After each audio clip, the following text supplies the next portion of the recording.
So ito yung fresh beans. So bakit po tayo magpe-ferment? Ito draining na tayo. Na-receive natin ngayon. Na-pad break natin ngayon. Dapat malinis yung beans natin. Yung mga ganito. Iwalay natin. Class B na yan. So hindi na dapat natin sinasama sa pagpe-ferment.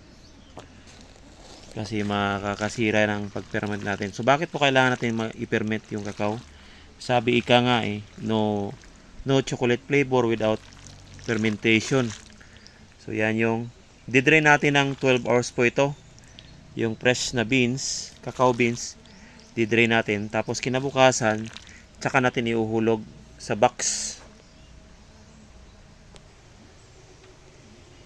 So ito kinabukasan, ito yung first box. Dapat mag-i-stay tayo dito ng 48 hours na hindi natin pinapakailaman. Mainit yan. Tapos yan ang itsura niya. So kinabukasan nito, ihuhulog na to sa pangalawang box after 48 hours dito.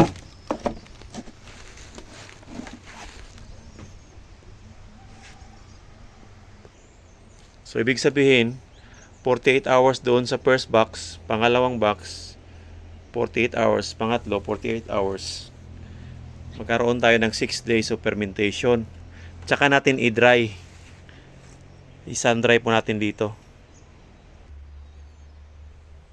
Dito po yung sun-drying. Katulad niyan, dapat yung sun-drying natin at least maka 6 days tayo to 7 days. Dahan-dahan lang po yung pag sun-dry. Kasi intermittent drying, dahan-dahan po yung pag dry natin para hindi maging acidic yung ating cacao beans. So dapat dito maka 6 days tayo to 7 days.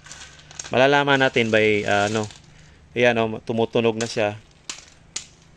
Tuyo na yan. Tapos pag tuyo na, kinabukasan, pwede natin moisture meter. At least maka 7.5 po tayo pang storage natin. Tuyo na po yan. More on chocolate flavor po tayo dito pag fermented talaga. Pag inamoy mo, mabango. Tsaka pag tinableya mo to, ginawa mo chocolate, masarap siya kaysa doon sa unfermented. Yun ang pinakaiba niya. Kasi yung juice na, yung mucilage niya, pumapasok dito sa beans. Siya yung nagpiperment dito sa seed ng cacao. Ito, siya. Yung mucilage, yung juice ng cacao, na ferment yon, yung acid nun, yung sugar nun, yung water siya yung magpiperment dito sa cacao, kaya masarap ang cacao. Alright.